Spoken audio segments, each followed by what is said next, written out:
మహాత్మా జ్యోతిరావు పూలే సతీమణి గారి సావిత్రిబాయి పూలే వర్ధంతి సందర్భంగా ఈరోజు ప్రపంచవ్యాప్తంగా ఆమె యొక్క వర్ధంతి కార్యక్రమాలు జరుపుతున్న ఈ తరుణంలో డోన్ FPHS బాలికల పాఠశాల నందు ఈరోజు ఈ కార్యక్రమం ఏర్పాటు చేయడం జరిగింది.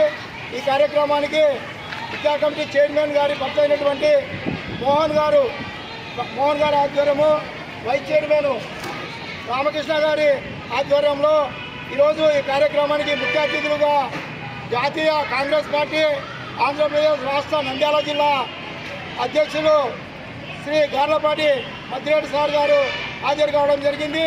అదేవిధంగా ఆంధ్రప్రదేశ్ రాష్ట్రానికి చెక్కభజన మండలి అధ్యక్షులుగా, తర్వాత ఎన్నో సామాజిక కార్యక్రమాలు, సాంస్కృతిక కార్యక్రమాలు అందిస్తున్న రాంపల్లి సీను ఎగిరెగిరి పడవే ఎముకల బొమ్మ అనే పాటకి రాష్ట్ర వ్యాప్తంగా కాకుండా దేశవ్యాప్తంగా కోట్లాది మంది 30 కోట్ల మంది ఆయన పాటను వీక్షిస్తూ ఈరోజు డాక్టర్లు, లాయర్లు, జడ్జీలు సైతం అందరూ ఆయన పాటని దేశవ్యాప్తంగా క్రికెటర్స్ ఎంతోమంది అత్యున్నతమైన మహనీయులు ఆయన పాటను చూస్తున్న శ్రీ రాంపల్లి సీను గారు ఈ కార్యక్రమానికి హాజరు కావడం జరిగింది.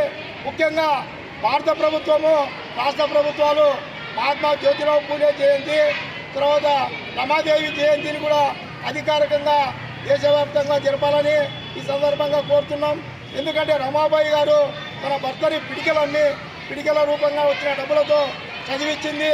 అదేవిధంగా ఆమె చనిపోయినప్పుడు చివరి చూపు కూడా అంబేద్కర్ గారు రాలేకపోయారు. ఎందుకంటే ఆ రోజు ఆయన బ్రిటిష్ కోర్టులో 30 మందికి ఉరిశిక్ష పడితే ఉరిశిక్ష రద్దు చేయడానికి పోయి తన భార్య చివరి అంగాన్ని కూడా రాలేకపోయినందుకు రమాబాయి గారు కూడా ఈ సందర్భంగా మేము వర్ధంతి ఇది తెలియజేస్తున్నాము.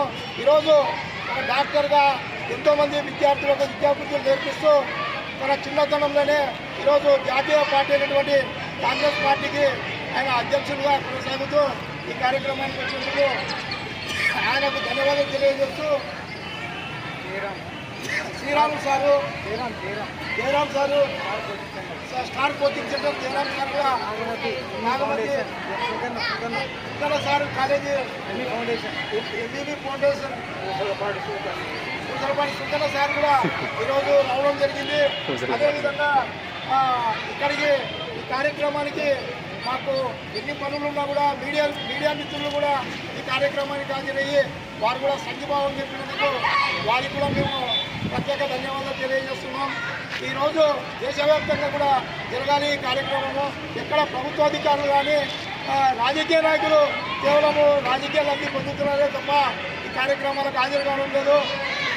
ఎలక్షన్లప్పుడు వాళ్ళ జయంతులు వర్ధంతులు చేస్తున్నారు కానీ తర్వాత ఎవరు కూడా ఎటువంటి కార్యక్రమాలకు, కొంతమంది మహనీయులు కేంద్ర రాష్ట్ర పదవులు కూడా పొందారు. ఈ యొక్క సామాజిక కార్యక్రమాల ద్వారా ఇప్పుడు రాకపోవడం ఎంతో ఇది. తర్వాత ఈమెను ఈ మహాత్మా సావిత్రిబాయి పూలే జ్యోతిరావు పూలేకి భారతరత్న అవార్డు కూడా ఇవ్వాలని చెప్పి ఈ సందర్భంగా డిమాండ్ చేస్తున్నాము. అదేవిధంగా కాంగ్రెస్ పార్టీ తరఫున కూడా మద్దిరెడ్డి సార్ కూడా ఈ దంపతులకు రాష్ట్ర జాతీయ స్థాయిలో మన ప్రభుత్వం వచ్చిన తర్వాత ఖచ్చితంగా భారతరత్న అవార్డు ఇవ్వాలని చెప్పి రిక్వెస్ట్ చేస్తున్నాం. తర్వాత మద్దిరెడ్డి సార్ తన సందేశాన్ని అందించాలని చెప్పి కోరుకుంటున్నాం. నమస్కారం. ఈరోజు మొట్టమొదటి మహిళా ఉపాధ్యాయులు మన దేశంలో మహిళలకు చదువు చెప్పాలి, అందరూ కూడా సమానమే చదువుకోవాలనే ఒక లక్ష్యంతో మరి మొట్టమొదటిసారిగా మన భారతదేశంలోనే మరి సావిత్రిబాయి పూలే గారిని మనం అభివర్ణించుకోవచ్చు. ఎందుకంటే వీరందరూ కూడా మహిళలకి ఈ మధ్యకాలంలో అన్ని రంగాల్లో బాగా రాణిస్తూ ఉన్నారు. కానీ ఇప్పుడు ఈ టెక్నాలజీ యుగంలో మహిళలు రాణిస్తున్నారంటే పెద్ద ఆశ్చర్యపోవాల్సినటువంటి అక్కర్లేదు. కానీ ఆ కాలంలోనే, అంటే ఎప్పుడో పూర్వకాలంలోనే మరి మహిళలను చైతన్యం చేస్తూ మహిళా శక్తి ఏందని చాటి చెప్పినటువంటి ఒక మహోన్నతమైనటువంటి వ్యక్తి మన సావిత్రిబాయి పూలే గారు. సావిత్రిబాయి పూలే ఆమె యొక్క జీవిత చరిత్రను ఒకసారి మనం అర్థం చేసుకుంటే నిజంగా ఆమె ఆడపిల్లలను చదువుకోవాలనే ఒక లక్ష్యంతో ఆనాటి బ్రిటిష్ వాళ్ళు కానీ లేకుంటే ఇంకా ఆనాటి ఉన్నటువంటి సామాజిక రుగ్మతలు సామాజిక సంఘ సంస్కర్తలు ఎందరో వాళ్ళ యొక్క లక్ష్యాలను వాళ్ళ త్యాగాలు చేసి ఈరోజు అందరూ కూడా మరి వారు చేసినటువంటి త్యాగ ఫలితమే అందరూ చదువుకుంటున్నారు, అందరూ బాగా మంచి రంగాల్లో రాణిస్తూ ఉన్నారు. మరి ఆమె చదువుకోవాలనే ఒక ఆలోచనతో ఏం చేసిందంటే నిజంగా ఆమె స్కూల్కి దాంట్లో పోతూ ఉంటే కొంతమంది అక్కడ ఉన్నటువంటి వ్యక్తులందరూ కూడా ఆమె పైన పేడ నీళ్ళు లేకుంటే ఇంకా రకరకాలైనటువంటి వాటిని చల్లితే ఆమె తలంచుకొని వెళ్ళి మళ్ళీ స్కూల్లో ఆ డ్రెస్ మార్చుకొని మళ్ళీ అక్కడ ఏదైతే పేరు నీళ్ళు వేసినారో అలాంటి మళ్ళీ అదే డ్రెస్ వేసుకొని మళ్ళీ దారికి ఇంటికి వెళ్ళేటువంటి ఒక గొప్ప మౌనతమైనటువంటి వ్యక్తి. అలాంటి వ్యక్తులు మనం ఆదర్శంగా తీసుకోవాలి. అలాంటి వాళ్ళ అడుగుజాడల్లో మనందరం కూడా నడవాలి. నిజంగా ఈ కాలంలో ఉన్నటువంటి ఈ టెక్నాలజీ యుగంలో మనం కూడా అలాంటి వాళ్ళని స్పోర్టివ్గా తీసుకొని ఆమె అడుగుజాడలు నడవాలని చెప్పేసి అదేవిధంగా ఈ వీళ్ళకి ఎంత చేసినటువంటి ప్రభుత్వాలు నిజంగా భారతరత్న మరి అదేవిధంగా రకరకాలైనటువంటి అవార్డులు ఇచ్చినా కూడా చాలా తక్కువ. ఎందుకంటే బడుగు బలహీన వర్గాల కాలంలో చదువుకోవాలంటేనే సీసం పోసేవాళ్ళు.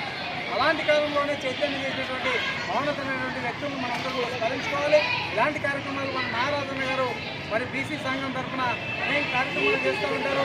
అలాంటి సంఘ సంస్కర్తలను సంఘ సామాజికవేత్తలను కూడా మనందరం కూడా గుర్తు చేసుకోవాలి. అదేవిధంగా ఇక్కడ వచ్చినటువంటి స్కూల్కి సంబంధించినటువంటి మరి పేరెంట్స్ కమిటీ చైర్మన్ వాళ్ళ హస్బెండ్ గారు మోహన్ గారు, అదేవిధంగా వైస్ చైర్మన్ గారు, అదేవిధంగా మరి రాంపల్లి సీనన్న గారు, అదేవిధంగా మన పురుషులపాటి మరి సింకన్న గారు, అదేవిధంగా జయరామ్ గారు, పిల్లలందరూ వచ్చారు. వాళ్ళందరూ కూడా ప్రత్యేకంగా ధన్యవాదాలు. మీడియా కూడా ప్రత్యేకంగా ధన్యవాదాలు.